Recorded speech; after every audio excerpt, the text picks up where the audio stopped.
The cargo ship's alarm screamed through the corridors. Hyunwoo grabbed the control panel as the entire vessel shook violently. Red lights flashed everywhere. Something had locked onto their ship and was pulling them in. "What's happening?" Dae-young shouted from the co-pilot seat. His fingers flew across the navigation controls, but nothing responded. The ship wouldn't listen to their commands anymore. "We're caught in some kind of tractor beam," Hyunwoo said. His voice was calm, but his hands were shaking. "I can't break free." The cargo ship was small and unarmed. They were just delivering supplies to a mining colony on the edge of known space. Nobody was supposed to be out here. This sector was empty according to all the maps. Through the window they saw it. A massive black vessel, 10 times larger than their ship. It looked like a predator's jaw, all sharp angles and dark metal. Strange symbols glowed red along its hull. "Pirates?" Dae-young asked. "Worse," Hyunwoo whispered. "I think we just met aliens." The smaller ship was swallowed into the larger one. Metal doors closed behind them with a sound like a tomb ceiling. The lights in their cargo ship died. Emergency power kicked in, but it was dim and flickering. Heavy footsteps echoed outside. Then something tore their door off. It didn't unlock it or cut through it. It just ripped the entire door away like paper. The creature standing there was massive. It stood on 2 legs like a human, but that's where the similarity ended. 4 arms, each ending in claws. A face that was all sharp angles and too many eyes. Its skin looked like armor plating. When it breathed, they could see rows of teeth. More creatures appeared behind it. They carried weapons that hummed with energy. "Don't move," one of them said. The words came from a device on its chest, translating alien speech into Korean. "You are property of the Krillian Syndicate now." Hyunwoo and Dae-young were dragged from their ship. They tried to resist, but these aliens were incredibly strong. One of them lifted Hyunwoo with just 2 of its 4 arms, and he couldn't break free no matter how hard he struggled. They were thrown into a holding cell. The walls were transparent on one side. Through it, they could see other cells, other prisoners. In the cell next to them was a woman. She looked human. She pressed her hand against the transparent wall. "You're human too," she said. Her voice came through a speaker. "I'm Bora. I was taken from a research station 3 days ago." "I'm Hyunwoo." "This is Dae-young," Hyunwoo replied. "What do they want with us?" "I don't know yet," Bora said. "But I've been listening. They seem excited about something. They keep saying new species and fresh hunt." The word hunt made Hyunwoo's blood run cold. More humans were brought in over the next few hours. A young man named Tae-yang, barely 18 years old. He was crying. His parents had been killed when the aliens attacked their colony ship. He was the only survivor they took. The aliens fed them something that looked like gray paste. It tasted terrible, but Bora told them to eat it anyway. "We need our strength," she said. "Whatever's coming, we'll need to be ready." On the second day, the aliens came for them. All 4 humans were dragged to a large chamber. The room was filled with alien creatures of different species. Some were like the Krillians, but others were completely different. One looked like a floating jellyfish. Another was covered in spikes. They were all watching screens that showed a green landscape. A massive alien stepped forward. This one was different from the guards. It wore elaborate armor and carried itself with authority. When it spoke, everyone else went silent. "I am Vexral," the translation device announced. "I am Huntmaster of the Blood Games. You creatures are the first of your species to be chosen for this honor." "Honor?" Dae-young spat. "You kidnapped us." Vexral tilted its head, studying them like a scientist looking at insects. "Your species is called human, yes? You come from a planet called Earth, low-gravity world. You have no natural weapons, no armor, no enhanced senses. Your physical abilities are unremarkable." It moved closer, and the humans could smell something like hot metal coming from it. "You should feel privileged," Vexral continued. "I have hunted 70 different species across 300 successful hunts. I have never failed, never. And now I will be the first to hunt humans." Bora stepped forward. "We're not animals. We're sentient beings. This is murder." "No," Vexral said. "This is sport. The greatest sport in the galaxy. You will be released into a preserve. You will have basic supplies and a 24-hour head start. Then I will come for you. If you survive 10 days, you go free. But no prey has ever survived me." They were given plain clothes and basic survival packs. Each pack contained a knife, a water container, some rope, and packages of food. Nothing else. No weapons, no communication devices, no way to call for help. A transport ship took them to the surface of a planet. The landscape was beautiful in a terrifying way. Dense forests, rocky mountains, and a river cutting through the valley. It looked almost like Earth, but the trees were the wrong color, and there were 2 moons in the sky. 24 hours, a voice announced from the transport ship before it lifted off. Make them count. The 4 humans stood in the clearing, watching the ship disappear.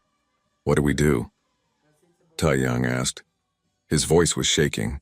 Dae-young looked around at the landscape, then at his companions. He had been in the Earth military before becoming a pilot. He had survived combat. He knew what fear looked like, and he saw it in all their eyes. We don't run separately, he said. That's what they expect. Prey that scatters in panic. Easy targets. What then? Hyunwoo asked. We stick together. We prepare. We fight, Dae-young said. He picked up a fallen branch and tested its weight. I was a soldier. Bora, what did you do before? I'm a xenobiologist, she said. I study alien predators. How they hunt. How they think. I'm a pilot and climber, Hyunwoo added. I grew up in the mountains. They all looked at Tae-young. He wiped his eyes and stood straighter. I play strategy games. I was ranked nationally in tactical competitions. Dae-young nodded slowly. Then we have skills. We can use them. This Vexrel thinks we're weak. He thinks we'll be easy to kill. Let's prove him wrong. Bora smiled, but there was no humor in it. You want to fight back? I want to survive, Dae-young said. And if that means turning hunters into prey, then that's what we'll do. The 4 humans moved into the forest. They had 24 hours to prepare for a fight they weren't supposed to win. But they had something the aliens didn't expect. They had each other. They had human stubbornness. And they absolutely refused to die without making their hunters regret ever choosing them. The first 6 hours passed in a blur of work. Dae-young organized them like a military unit. Each person had tasks based on their skills. Hyunwoo climbed trees to scout the area and find good defensive positions. His mountaineering experience made him fearless at heights. He found a rocky outcrop with caves that could serve as shelter. More importantly, he found 3 different escape routes from that position. Bora studied the local plants and animals.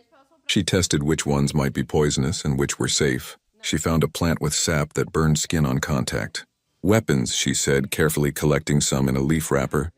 She also identified tracks from local predators and marked where they hunted. Tae-young, despite his fear, proved valuable. He mapped everything they discovered on flat rocks using charcoal from their fire. Escape routes, trap locations, water sources, dangerous areas. His gaming mind saw the forest as a tactical map. Dae-young himself made weapons. He sharpened branches into spears using rocks. He created tripwires from vines. He dug small pits and covered them with branches and leaves. Nothing fancy, but anything that might slow down their hunter. Will this actually work? Tae-young asked as they worked. He said he's never lost a hunt. He's killed 300 beings. Then we'll be number 301, Dae-young said. Except we'll be the ones he failed to kill. We just need to survive 10 days. 10 days against something that's faster, stronger, and has weapons we can't even imagine, Hyunwoo said from his position in the tree. Great odds. Bora looked up from her plant samples. Actually, we have advantages he might not expect. Humans are endurance hunters. Our ancestors chased prey until it collapsed from exhaustion. We can outlast most species over long distances. We also have incredible pattern recognition and adaptability. Can we adapt to being hunted by an alien killing machine? Tae-young asked. We're about to find out, Bora said. They worked through the night. When dawn came, they had transformed the area around their cave into a trap-filled maze. False trails led to dead ends. Real paths were marked with tiny signs only they would recognize. Then they waited. Vexrel entered the hunting ground exactly when promised. They couldn't see him, but they heard the announcement broadcast through hidden speakers in the preserve. The hunt begins. Survive 10 days and earn your freedom. Run well, little prey. He's trying to scare us, Dae-young said. Keep working. Fear makes mistakes. 2 hours later, Hyunwoo spotted something from his lookout point. Movement, east side. Something big, they all froze. This was it. Vexrel moved through the forest like death itself. His forearms carried various devices. His many eyes scanned in multiple directions. The humans watched from hiding as he examined their obvious tracks leading away from the landing zone. He's following the false trail, Tae-young whispered. The one we made to look panicked. They watched Vexral disappear into the forest, following the trail that would lead him in circles. How long before he realizes? Bora asked. Not long, Dae-young said. He's a professional hunter, but every minute we buy is a minute we survive. 4 hours later, Vexral found what he thought was their camp. He saw signs of a fire, scattered supplies, and fresh tracks. He moved in carefully, weapons ready, the deadfall trap triggered. Massive logs, held up by a careful arrangement of vines and tension, crashed down from above. Vexral's reflexes were incredible. He dove aside, avoiding the main impact, but one log clipped his shoulder armor. The humans heard his roar of surprise from their real camp half a kilometer away. First blood, Hyunwoo said quietly. Well, first surprise anyway. But they knew it wasn't enough. Vexral was just annoyed, not hurt. The alien hunter became more cautious. He studied the trap carefully, understanding now that his prey was smarter than expected. His broadcasting device sent images back to the watching audience across the galaxy. The humans couldn't hear it, but bets were being adjusted. This hunt might actually be interesting. Vexral tracked them for another day, moving slower now, checking for traps. The humans stayed ahead of him, always moving, never stopping long enough to be cornered. On the third day, they set up their most ambitious trap yet. Hyunwoo spotted Tae-yang alone near a stream, appearing to be injured and limping. He was the bait. Vexral saw the young human and smiled with his rows of teeth. An easy kill. He approached carefully but confidently. The boy was small, weak, clearly hurt. When Vexral was 3 meters away, Bora dropped from the tree above him. She had a sharpened spear aimed at the cluster of sensory organs on his head. Years of studying predator anatomy told her where aliens kept their most vulnerable spots. Vexral's reflexes saved his life. He twisted impossibly fast, and the spear scraped along his armored head instead of piercing it. But it left a deep gash. Blue blood leaked from the wound. Before he could retaliate, both humans vanished. Tae-yang dove into the stream and let the current carry him downstream to a prepared exit point. Bora swung on a vine to another tree, then climbed down and ran through a path they had marked with subtle signs. Vexral stood there, bleeding, angry, and for the first time in decades, uncertain. The watchers across the galaxy were no longer bored. The betting pools went wild. This human species was doing something no prey had done before. They were fighting back effectively. On the fourth day, Vexral changed tactics. He called his floating observation drones and sent them ahead to scout. The humans saw the devices and went underground, hiding in a narrow cave system that the drones couldn't enter. He's adapting, Dae-young said, getting smarter about us. We adapt too, Bora replied. That's what humans do best. They waited until night, then emerged and moved to a completely different area. They were exhausted, hungry, and scared, but they were alive. On the fifth day, Vexral found them again. He always found them eventually. His tracking skills were incredible. This time he approached a rocky ravine where thermal imaging showed the humans were hiding. As he descended into the ravine, Hyunwoo triggered their signal. Rocks that had been carefully loosened began to fall. Then more rocks. Then a cascade of stones and boulders thundering down the steep slope. Vexral ran, using all 4 arms to climb and dodge. He barely escaped, but one of his observation drones was destroyed. Part of his armor cracked. He was hurt now, truly hurt. That night, for the first time in his long career, Vexral felt something he had never experienced while hunting. He felt caution mixing with respect. These humans were not behaving like prey. They were organized, creative, and relentless. They turned their environment into a weapon. They used teamwork in ways he had never seen. In his ship, Vexral contacted the Syndicate. I need additional equipment, he said. Energy shields and better sensors. There was a pause. Then the response came. You have never needed help before. I have never hunted humans before, Vexral admitted. The betting odds shifted again. Some of the watchers were now betting on the humans surviving the full 10 days. It was a small percentage, but it existed. The humans, exhausted and wounded, made camp in a new location. They had survived 5 days. 5 days against the greatest hunter in the galaxy. Halfway there, Tae-yang said. 5 more days, Hyunwoo replied. We can do this. Dae-young nodded but said nothing. He knew the truth. Vexral was learning from each encounter. The hunter was getting better at hunting them, and they were getting tired. The race was far from over. News of the unusual hunt spread faster than anyone expected. Criminal networks across the galaxy shared the footage. Species that had been hunted by the Krillians watched with growing interest. The broadcast showed something they had never seen before.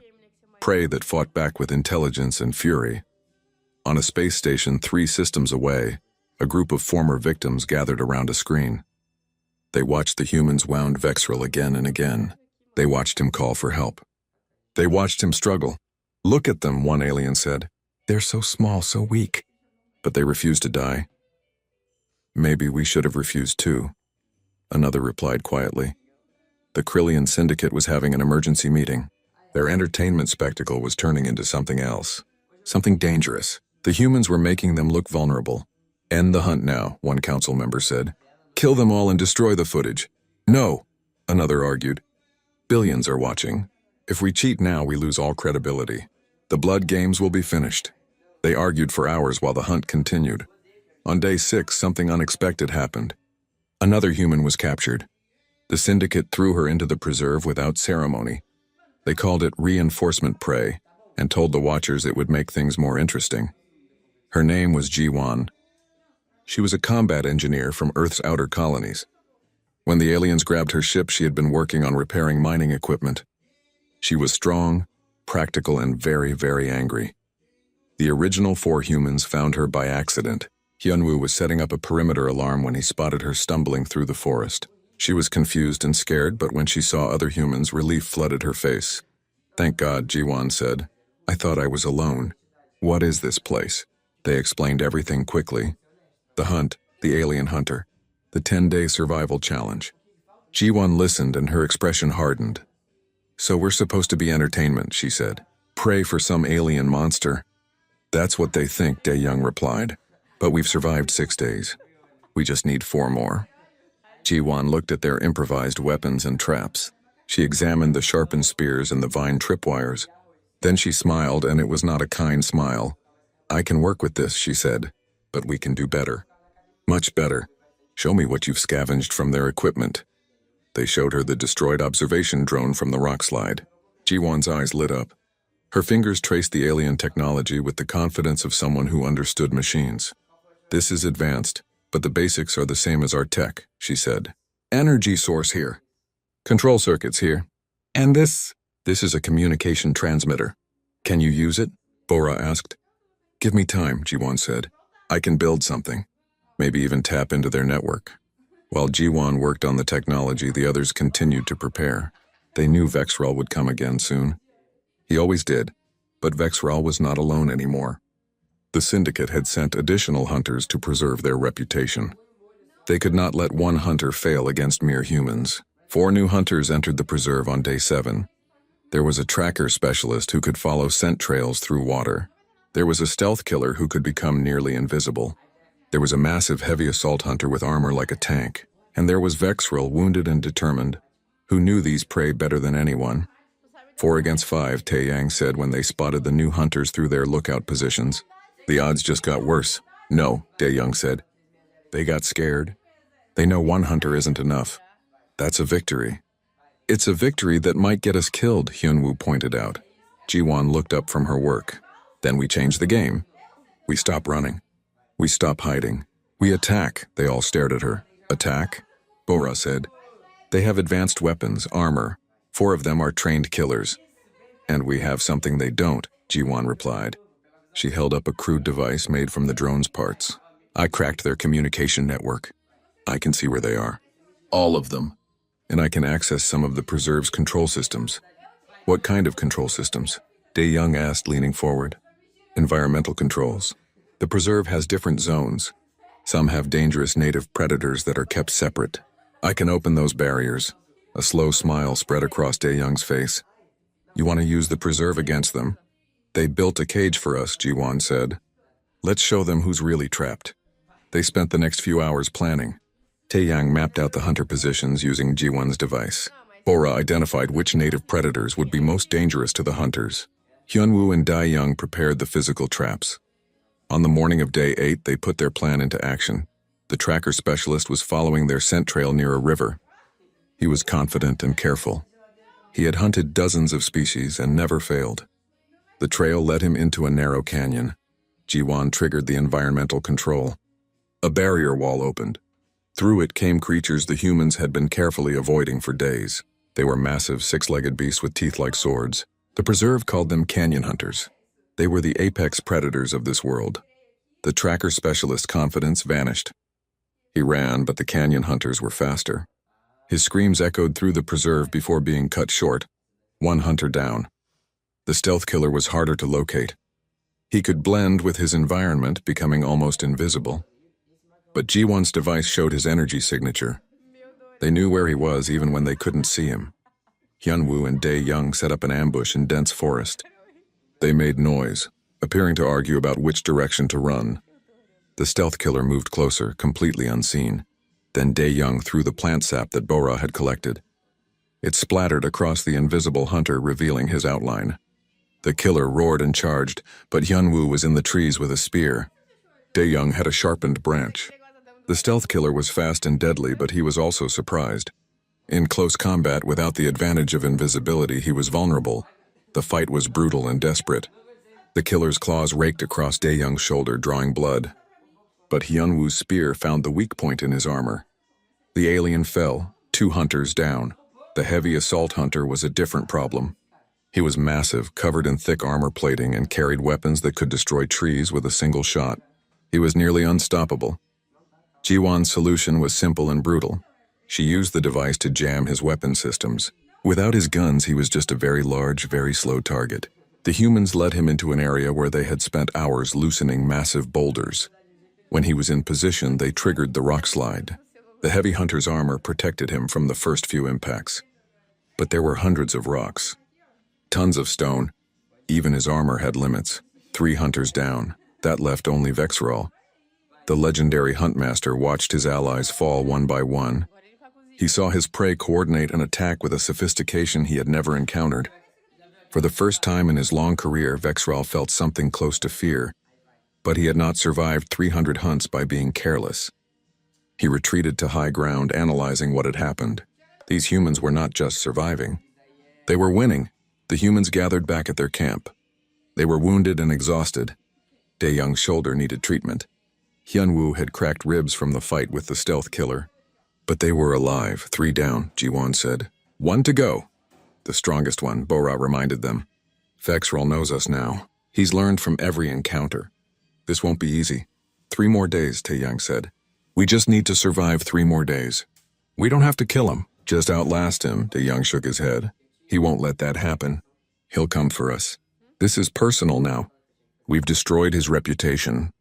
Far above them, in the Syndicate's ship, the Council was in chaos. 3 hunters dead. The humans had turned the preserve itself into a weapon. The footage was being watched by trillions, and species across the galaxy were asking a dangerous question.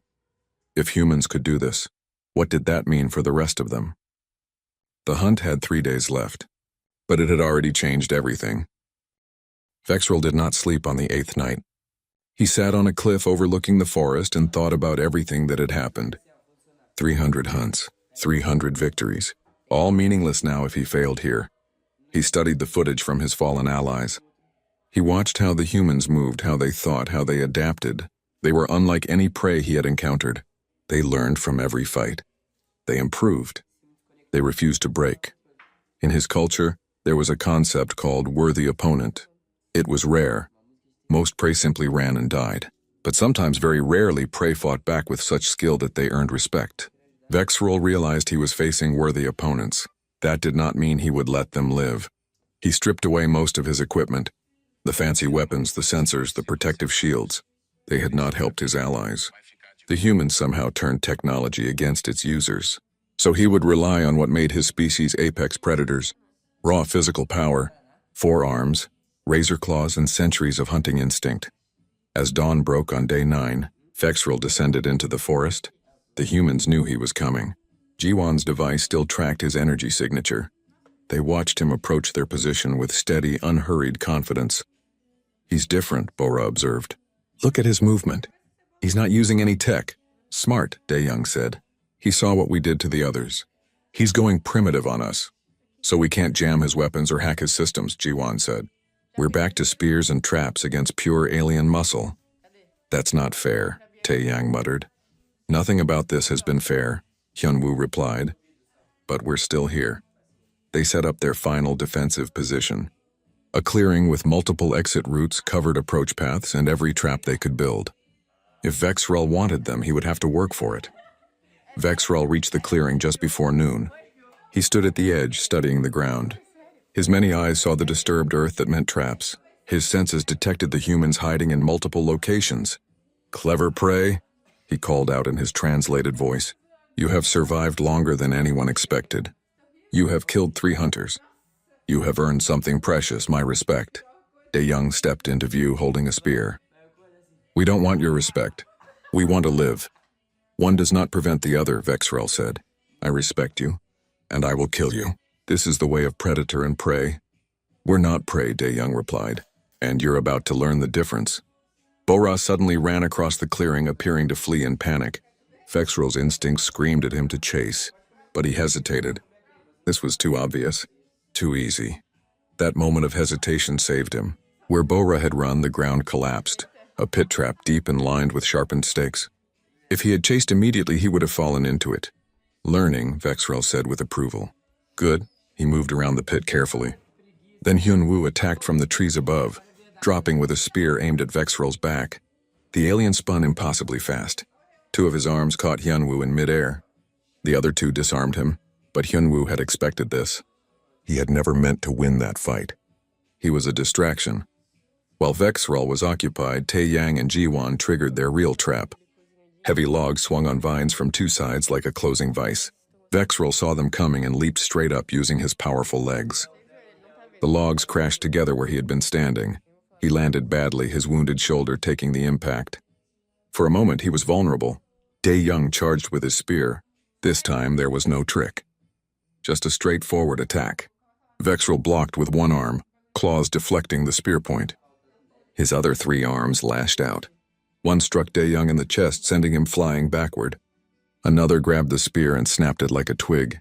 The human soldier crashed into a tree and collapsed, gasping for breath. Ribs broken. "Maybe worse. Dae-young!" Bora screamed. She ran to him, abandoning cover. Vexrel could have killed them both, but something made him pause. The way the others reacted to their fallen companion. The way they prioritized each other over their own safety. This was not tactical. This was emotional. This was what made them human. "Interesting," Vexrel said. "You care for each other." "This is a weakness." "No," Hyun-woo said, climbing down from his tree. Blood ran down his arm where Vexrel's claws had caught him. "It's our strength.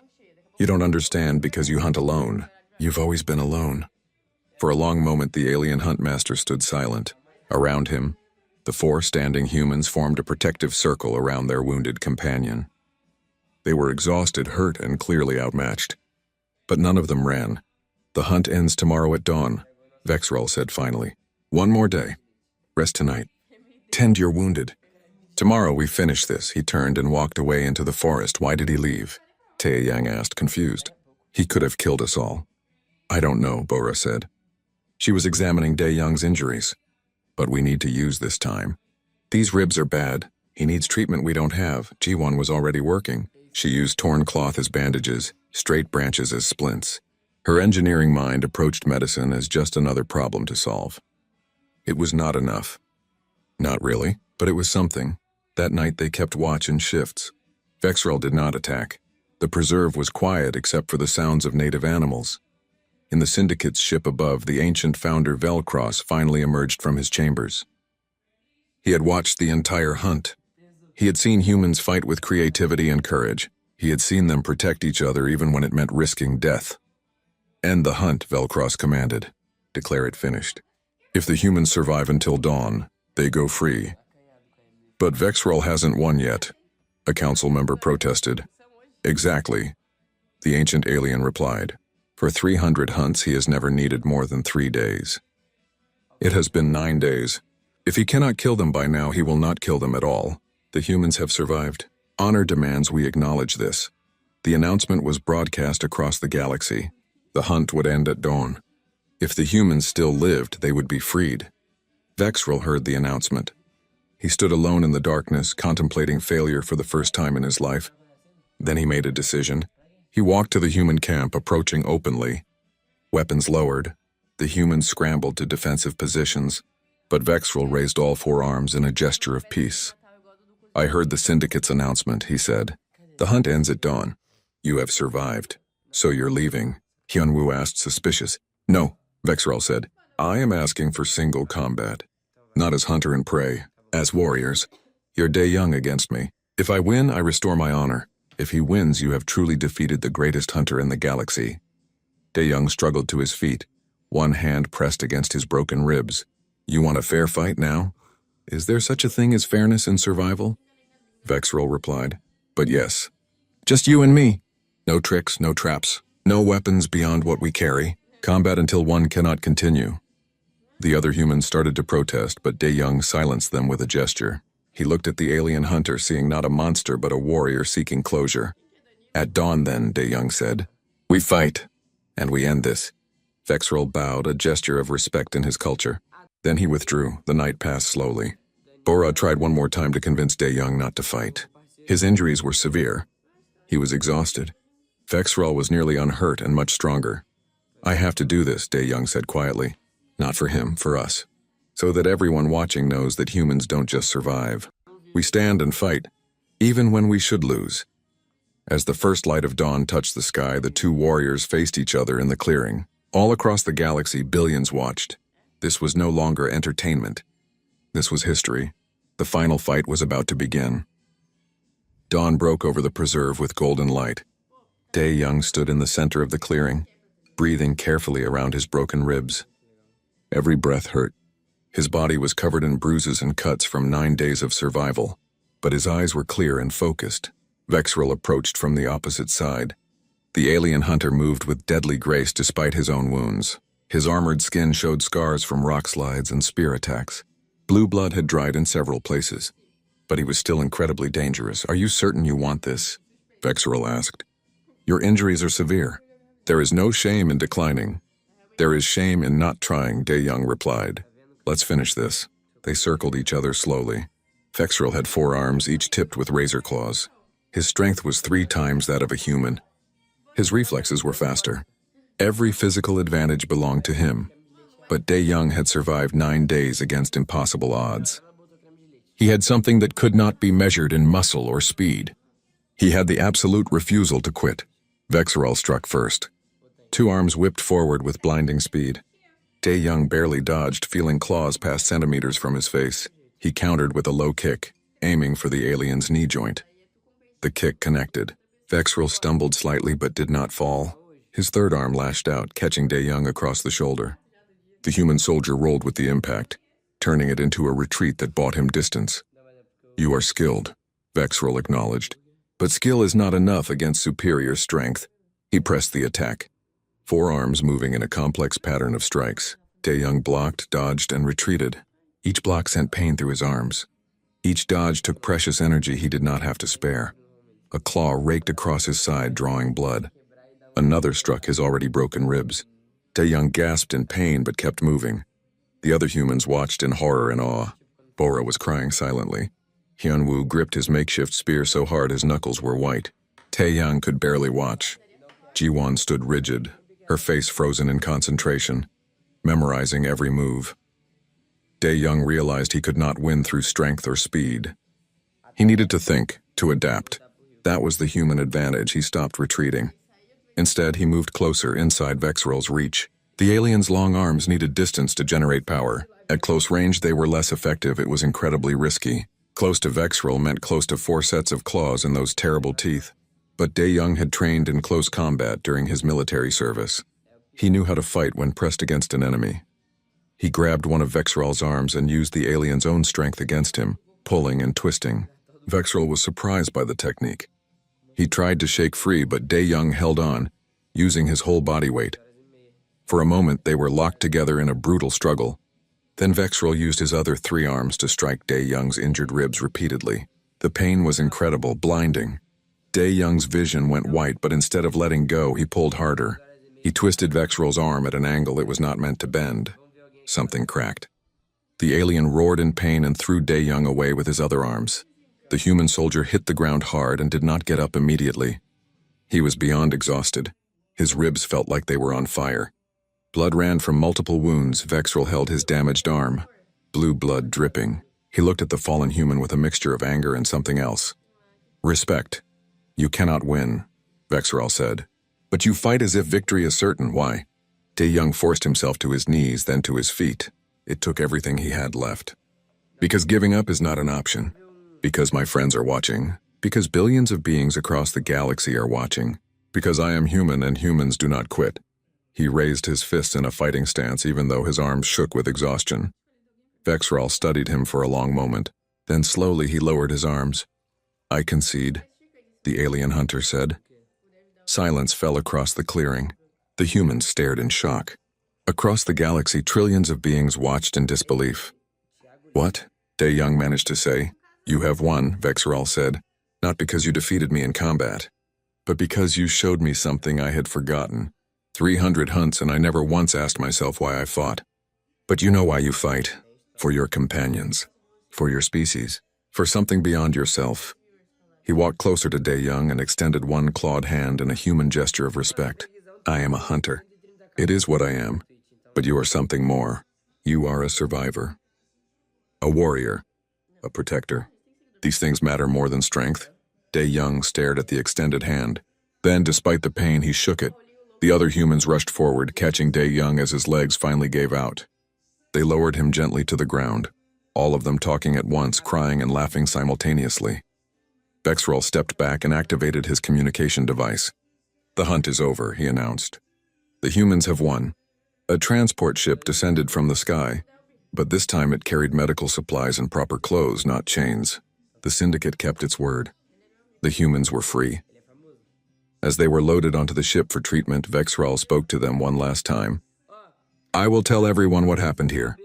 The galaxy will know what humans are capable of. You have changed everything. The ship left the preserve. Behind them, Vexrel stood alone, contemplating the end of an era. He had never lost a hunt before, but somehow this loss felt more important than all his victories. News of the hunt's outcome exploded across the galaxy. The footage was everywhere. Species that had been prey to the Krillians watched humans defeat the greatest hunter. They saw the impossible become possible. Within days, something remarkable happened. Dozens of prey species began forming alliances. They called themselves the Coalition of Survivors, and they invited humanity, despite being newly discovered, to join as founding members. Species that were predators suddenly wanted diplomatic relations with Earth. If humans could fight like this with primitive weapons and no preparation, what could they do with proper technology and training? Nobody wanted to find out the hard way. The Krillian Syndicate's hunting business collapsed. Not because it was outlawed, but because the reputation was destroyed. Nobody wanted to be known as someone who hunted humans. The phrase spread through criminal networks. Even the killers said no. Hunting humans is a death sentence. Earth's government was shocked to learn their people had been captured and hunted. When they found out what happened next, shock turned to pride. Humanity's entrance onto the galactic stage was not as victims, but as equals. The Galactic Council rushed to establish formal relations. 5 years later, changes were everywhere. Tae-young became Earth's first ambassador to the Galactic Council. He pushed for laws protecting all sentient beings from hunting. Many species supported him. His broken ribs had healed, but he walked with a slight limp now. He wore it as a badge of honor. Hyunwoo returned to Earth and trained new exploration teams in survival techniques. His students learned not just how to survive, but how to fight back when threatened. We are not prey, he told them repeatedly. Never forget that. Bora published research on human evolutionary advantages that became required reading at universities across dozens worlds. Her paper was titled Endurance, Adaptation, and Cooperation: The Human Advantage. It explained why humans were more dangerous than they appeared. Jiwon joined Earth's defense forces. She designed weapons and tactics specifically for fighting larger, stronger opponents. Her motto was simple: technology makes us equal. Determination makes us winners. Tae-young, no longer the scared teenager, became an advocate for kidnapping victims of all species. He founded an organization dedicated to rescue operations. They saved thousands of beings from illegal operations. The organization's symbol was a broken chain. Vexrel did something his species considered insane. He traveled to Earth and requested asylum. Most humans wanted him arrested or killed for what he had done. But Dae Young spoke on his behalf. He gave us respect when he could have given us death, Dae Young said. He taught us what we were capable of. And now he wants to teach others. Vexrel spent his remaining years at human military academies. He taught soldiers how predator species thought, how they hunted, how they could be defeated. His classes were always full. His final recorded words became famous. I learned too late what humans truly are. They are not prey. They are not predators. They are survivors. And survivors are the most dangerous beings in the universe, because survivors never ever give up. When Vexrel died, humans gave him a military funeral with full honors. It was controversial. But Dae Young insisted. He was our enemy, but he was also the one who showed the galaxy what we could do. He earned this. 10 years after the hunt, human had become a word that carried weight across the galaxy. The phrase hunting humans was used as a warning in criminal circles. It meant you had made a fatal mistake. The blood games were gone. The Krillian Syndicate had reformed into legitimate security services. Many former hunters now worked protecting others instead of killing them. The change was not universal, but it was significant. But perhaps the most important change was simpler. Species across the galaxy learned a truth that Earth's history could have taught them from the beginning. Humans did not have claws or fangs. They did not have armored skin or superior strength. What they had was more dangerous.